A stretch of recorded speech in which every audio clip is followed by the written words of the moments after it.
Bapakku yang ku cinta, Kau segalanya bagiku. Dalam setiap waktu selalu Kau bersamaku. Bapakku yang ku rindu, tinggal dekat denganmu, mengecap kebaikanmu selamanya. Kau sungguh baik bagiku, kasih-Mu nyata dalam hidupku. Ku mau setia sepanjang umur hidupku. Betapa ku bersyukur atas kasih-Mu.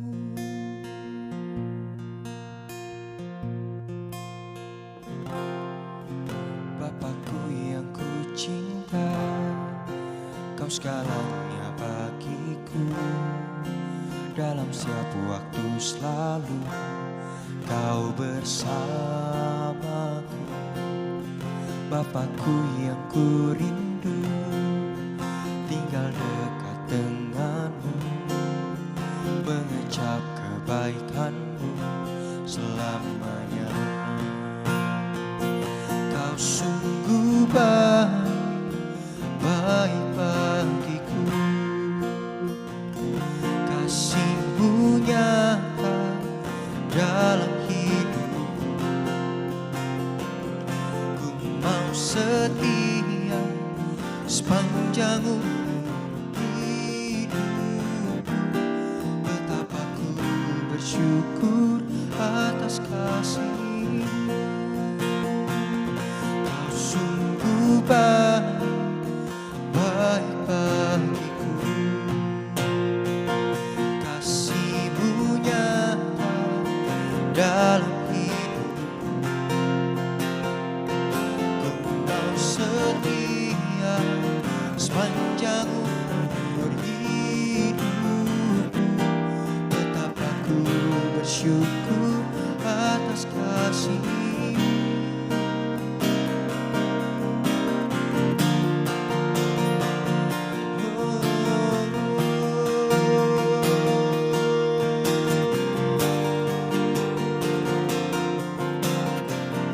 Kau sungguh baik, teramat baik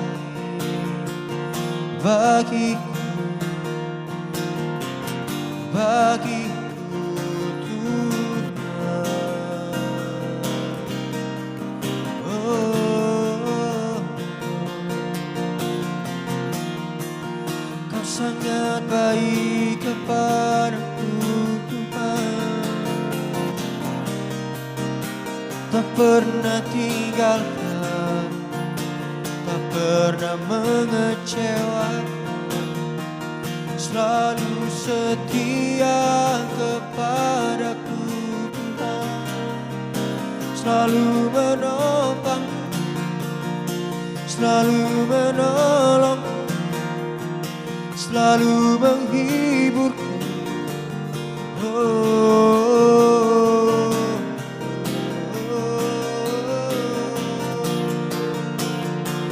Sungguh baik kepadaku Tuhan.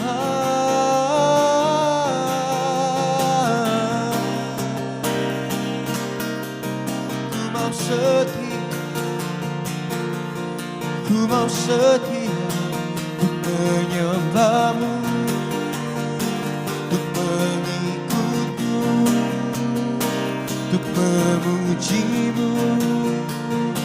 Sebab Kau sangat baik kepadaku Tuhan. Kau sungguh baik bagiku, kasih-Mu nyata dalam hidupku. Mau setia sepanjang umur hidupku. Betapa ku bersyukur atas kasih sungguh baik, baik bagiku. Kasih-Mu nyata dalam hidupku. Ku mau setia sepanjang umur hidupku. Betapa ku bersyukur atas kasih-Mu.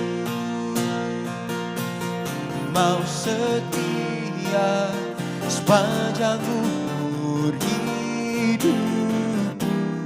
Betapa ku bersyukur atas kasih-Mu.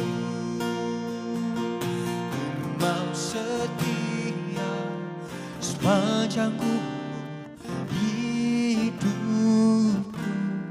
Betapa ku bersyukur atas kasih-Mu.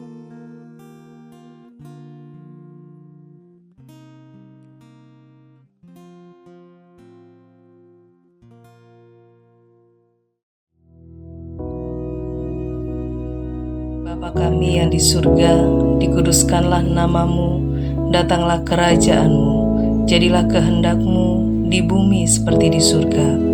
Berikanlah kami pada hari ini makanan kami yang secukupnya, dan ampunilah kami akan kesalahan kami, seperti kami juga mengampuni orang yang bersalah kepada kami. Dan janganlah membawa kami ke dalam pencobaan, tetapi lepaskanlah kami daripada yang jahat. Karena Engkaulah yang empunya kerajaan dan kuasa dan kemuliaan sampai selama-lamanya. Amin.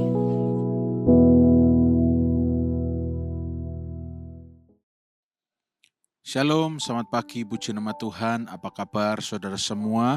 Di pagi hari ini, saya percaya pagi hari ini hari yang baru.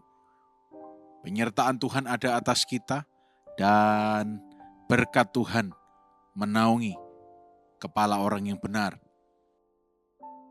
Pagi hari ini kita mau sama-sama merenungkan firman Tuhan, dan saya akan mulai dengan sebuah ilustrasi, kisah nyata sebetulnya. Suatu hari pada puluhan tahun yang lalu, ada seseorang yang mendekam di dalam penjara, waktu itu masih Uni Soviet, ya. Dan orang ini mengalami berbagai macam hal yang mengerikan tentunya. Karena waktu itu sedang perang dingin, ya. Dan suatu hari dia berdoa dengan mata yang tertutup. Dan orang lain yang satu sel dengan dia melihat dia berdoa, dan dengan sedikit nada agak merendahkan begitu, temannya berkata begini, "Ngapain kamu berdoa? Doa itu gak akan membantu kamu untuk bisa segera keluar dari tempat ini." Orang ini pun membuka matanya dan berkata, "Temanku, aku tidak berdoa untuk minta keluar dari tempat ini, tapi aku berdoa karena aku melakukan kehendak Allah." Nah, saudara, berdoa. Ketika kita berdoa, apa yang sebenarnya kita sedang lakukan? Apakah kita berdoa memaksakan kehendak kita, atau kita berdoa karena kita sedang melakukan kehendak Allah? Ya, kehendak Allah. Kehendak Allah yang bagaimana? Nah, saya ajak kita untuk buka bersama-sama di dalam 1 Tesalonika 5 ayat yang ke-17. Ayat ini sangat pendek. Saya yakin saudara pasti sering membacanya, apalagi tema kita tahun lalu itu satu ayat di bawahnya. 1 Tesalonika 5 ayat 17 dikatakan apa? Tetaplah berdoa. Nah, kalau kita melihat kata berdoa di sini berasal dari kata Yunani prosevchome, artinya tetaplah berinteraksi dengan Tuhan, tetaplah bercakap-cakap dengan Tuhan, tetaplah berintim dengan Tuhan dengan cara mengalihkan keinginan manusia.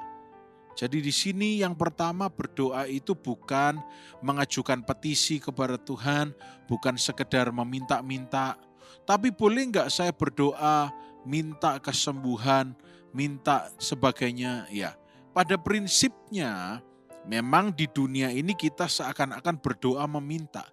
Padahal nanti kita akan belajar. Berdoa itu bukan kita meminta karena belum menerima, tetapi berdoa itu kita sudah menerima dan kita memastikan diri kita siap, dalam posisi siap, dalam jalur yang benar untuk menerima setiap hasil doa kita, untuk menerima setiap janji Allah yang ada. Ya. Kembali lagi tadi ke prosefchome. Berdoa itu artinya berinteraksi dengan Tuhan, mengalihkan keinginan manusia, mengalihkan gagasan-gagasan manusia, merontokkan gagasan-gagasan manusia. Ya. Dialihkan dengan apa? Dengan kehendak Tuhan. Ya. Oleh karena itu, doa itu kaitannya erat dengan pistis atau iman. Karena iman berarti kita menyerahkan kehendak kita serahkan kepada Tuhan. Ayat ini sebetulnya berkata pray without ceasing, berdoalah tanpa henti. Artinya senantiasa berkomunikasi dengan Tuhan. Dalam situasi apapun tetap berkomunikasi dengan Tuhan. Karena itu yang Tuhan kehendaki. Seperti orang yang berada di dalam tahanan kamp Uni Soviet tadi. Dia berdoa bukan untuk minta dikeluarkan. Walaupun minta dikeluarkan itu sesuatu yang very realistic, sangat realistis. Tapi dia berdoa karena dia mau melakukan kehendak Bapaknya, melakukan kehendak Allah. Nah, ketika kita berdoa, kita ingat apa sih? Kalau kita berdoa, apa sih yang harus kita ingat? Kita harus ingat yang pertama, saat kita berdoa, yang kita bayangkan adalah ada Tuhan yang mengasihi kita, yang selalu menginginkan yang terbaik untuk saudara dan saya. Ada amin? Ada Tuhan yang mengasihi kita. Sehingga karena dia mengasihi kita, dia pasti menginginkan yang terbaik untuk kita. Sehingga kalau nanti iblis berbisik dan berkata, ngapain berdoa? Gak usah doa, Tuhan tidak mengasihimu. Katakan, Tuhan mengasihiku. Yang kedua, ketika kita berdoa, kita ingat bahwa Tuhan itu berhikmat sehingga dia tahu apa yang terbaik untuk saudara dan saya. Tuhan yang menciptakan kita, dia Tuhan tahu, yang tahu apa yang terbaik untuk saudara dan saya. Jadi ketika kita berdoa, hal yang kedua yang harus kita ingat, dia Tuhan yang penuh dengan hikmat. Dia mengerti apa yang terbaik untuk saudara dan saya. Yang ketiga, ketika kita berdoa kita harus ingat kuasa Tuhan. Dia maha kuasa. Dia berkuasa sehingga dia bisa menyelesaikan semuanya bagi kita. Bahkan faktanya, He is the finisher of all things. Dia adalah pribadi yang menyelesaikan segala sesuatunya bagi kita. Minggu lalu kita belajar bersama-sama. Kita beribadah sungguh-sungguh dalam Jumat Agung dan Paskah. Kita ingat bahwa peristiwa ini berbicara mengenai Dia adalah Tuhan yang mengutus anaknya yang tunggal, Yesus Kristus, untuk menyelesaikan segala sesuatu bagi kita. Sehingga kita tidak binasa, tapi kita beroleh hidup yang kekal. Karena Yesus mati menanggung semua dosa dan kesalahan kita. Hanya orang yang maha kuasa yang bisa seperti itu. Kalau dia menanggung segala sesuatunya bagi kita, masakan dia akan menelantarkan kita?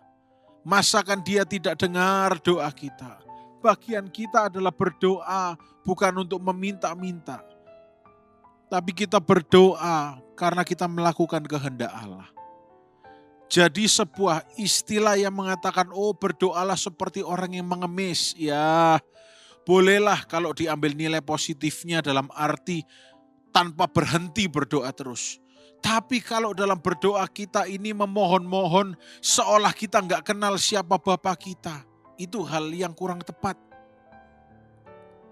Bayangkan kalau saudara adalah anak dan saudara punya orang tua.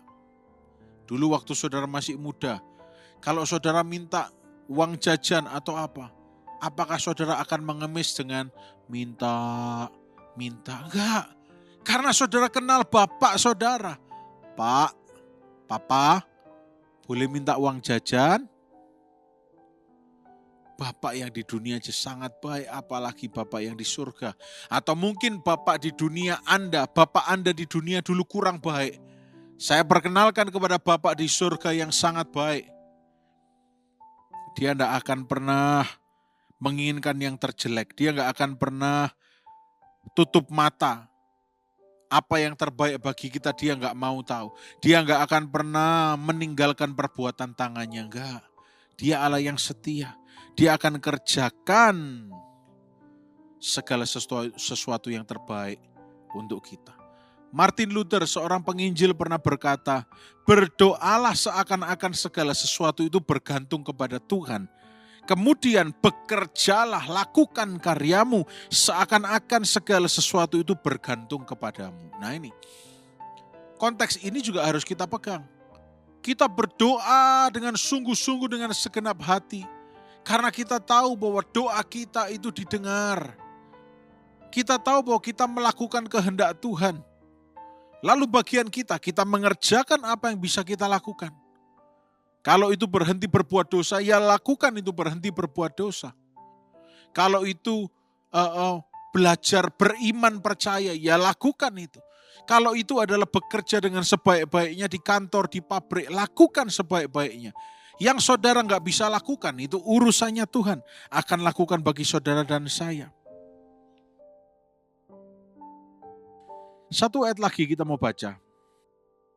Markus pasal yang ke-11 ayat yang ke-24. Markus pasal 11 ayat yang ke-24. Firman Tuhan berkata begini, karena itu aku berkata kepadamu, apa saja yang kamu minta dan doakan, percayalah bahwa kamu telah menerimanya, maka hal itu akan diberikan kepadamu. Amin saudara. Apa saja yang aku minta dan doakan, apa saja yang kamu minta, atau kita rubah, apa saja yang saya minta dan doakan, percaya bahwa saya sudah menerimanya, maka hal itu akan diberikan kepada saya. Nah, di dalam bahasa aslinya, bahasa Yunani, di sini digunakan kata bentuk eoris elambete, did receive. Nah ini aneh. Did receive itu artinya sudah menerima di masa yang lalu. Dalam terjemahan bahasa aslinya, kalimat itu berbunyi seperti ini. Go on believing that you did receive them. Teruslah percaya, tetaplah percaya, go on, percayalah bahwa kamu sudah menerimanya di masa lalu. Bukan akan menerima, will receive, tetapi elambete artinya did receive, sudah menerima. Nah ini unik. Jadi doa itu bukan meminta-minta karena belum menerima. Tapi doa itu memastikan kita berada di dalam kehendak Tuhan. Karena sudah disiapkan oleh Tuhan. Mari katakan dalam hatimu, kalau mau berteriak keras-keras juga boleh. Tuhan terima kasih, sudah Engkau siapkan. Engkau sudah menerima. Ini bukan motivasi bualan omong kosong, ini firman Tuhan. Yesus sendiri berkata pakai kata elambete, ekspresinya adalah masa lampau. Bentuk masa lampau. Go on believing that you did receive them. Itu perintah Tuhan. Dan kemudian kalau ada kata go on believing, nah ini di sini pakai kata pistef ete. Pistef ete, go on believing. Akhirnya murid-muridnya setelah diperintah oleh dia, murid-muridnya go on believing. Percaya. Ketika mereka berdoa dengan penuh percaya bahwa Allah sudah mengabulkan semua doa mereka. Sudah dikabulkan. And in due time, dan dalam waktunya akan menerimanya. Kalau saudara pesan barang ya di online shop, ketika saudara menyelesaikan transaksi, barang itu sudah menjadi milik saudara. Tapi menerimanya tunggu barang itu dikirim. Tapi ketika saudara klik sudah beli, barang itu sudah milik kita. Jadi ketika kita klik dan kemudian kita lihat notifikasinya, pembayaran diterima, pembayaran berhasil. Nah, beberapa detik yang lalu, beberapa menit yang lalu ketika saudara sudah selesaikan semuanya itu, sudah jadi milik kita. Tinggal tunggu waktu berapa jam, berapa hari, atau mungkin kalau ini ya menjelang hari besar ya. Jadi pengirimannya agak lama karena kurirnya sibuk semua. Ya butuh waktu beberapa hari untuk menerima di depan kita. Bukan berarti kalau tidak ada di depan kita, belum menerima. Sudah menerima. But in due time, di waktu yang tepat nanti, kita akan melihat itu semua terjadi. Dan oleh karena itu, kalau saudara berdoa,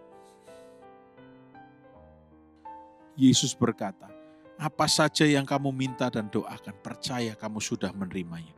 Bagian kita cuma itu. Percaya bahwa kita sudah menerimanya. Amin. Apapun yang saudara doakan, ayo. Pray without ceasing, tetaplah berdoa. Ya, Yesus membuktikan kasihnya, dia mati untuk kita dan bangkit untuk kita. Sehingga doa kita itu tidak sia-sia. Jangan sampai iblis menembus pertahanan saudara. Dengan mengatakan doamu itu sia-sia. Tidak ada yang sia-sia. Malah justru sebetulnya lebih bagus. Kalau saudara berdoanya tanpa kata-kata. Tapi saudara berdoa dengan hati yang penuh percaya. Daripada saudara berdoa kalimatnya indah. Hatinya tidak percaya. Martin Luther juga pernah berkata. Seorang hamba Tuhan penginjil dari abad yang ke-15. Kalau kamu tidak bisa berdoa. Nyanyi. Puji Tuhan, memuji Tuhan. Karena doa itu bukan untuk meminta, doa itu memastikan kita ada di dalam kehendak Tuhan. Biar hari ini hari yang baru, kita kembali diingatkan mengenai doa. Doa itu nafas hidup orang percaya. Jangan lupa bernafas, hai orang-orang yang percaya. Jangan lupa berdoa. Berdoa bukan harus menutup mata, lipat tangan, enggak. Saat Anda berkendara, Anda berdoa, Anda terkoneksi dengan Tuhan. Anda berbahasa roh, oh haleluya. Oh terima kasih. Aku percaya, aku berkemenangan, aku sehat. Meskipun mungkin Anda akan diolok-olok seperti tadi tahanan yang di penjara Uni Soviet tadi. Ngapain kamu berdoa? Nggak bisa nggak keluar lebih cepat. Oh dia berkata, aku nggak berdoa untuk minta dikeluarkan. Tapi aku berdoa karena aku melakukan kehendak Bapa. Mulai sekarang berdoalah karena itu yang dikehendaki oleh Bapa. Tetap berdoa sambil mengucap syukur. Karena kita tahu kita semua umat-umat yang punya Allah yang baik. Kita semua umat-umat yang lebih dari pemenang. Karena Dia yang memberikan kemenangan bagi kita. Puji nama Tuhan, biar ini menjadi bekal kita mengawali hari yang baru dan percaya. Saya rindu mendengar kesaksian demi kesaksian saudara yang tidak lagi mendengarkan kata-kata yang negatif dari iblis, tapi diisi dengan firman Tuhan. Mulutnya penuh dengan pujian kepada Tuhan, sepanjang hari memberikan penghormatan kepada Tuhan. Dan nama Tuhan dipermuliakan melalui kehidupan saudara dan saya. Kita percaya, kita akan melihat kemenangan besar terjadi. Bukan karena usaha kita saja, tapi karena Tuhan yang mengasihi kita. Puji nama Tuhan, selamat pagi, kita akan berdoa bersama-sama. Terima kasih Tuhan Yesus, kebenaran firman-Mu kami terima dan kami akan menjadi pelaku firman-Mu. Oleh karena itu biar sepanjang hari ini kami semua sehat. Kami diberkati. Kami dibungkus dengan darah Yesus. Di dalam nama Tuhan Yesus Kristus kami berdoa dan mengucapkan syukur. Haleluya. Amin. Tuhan Yesus memberkati kita semua.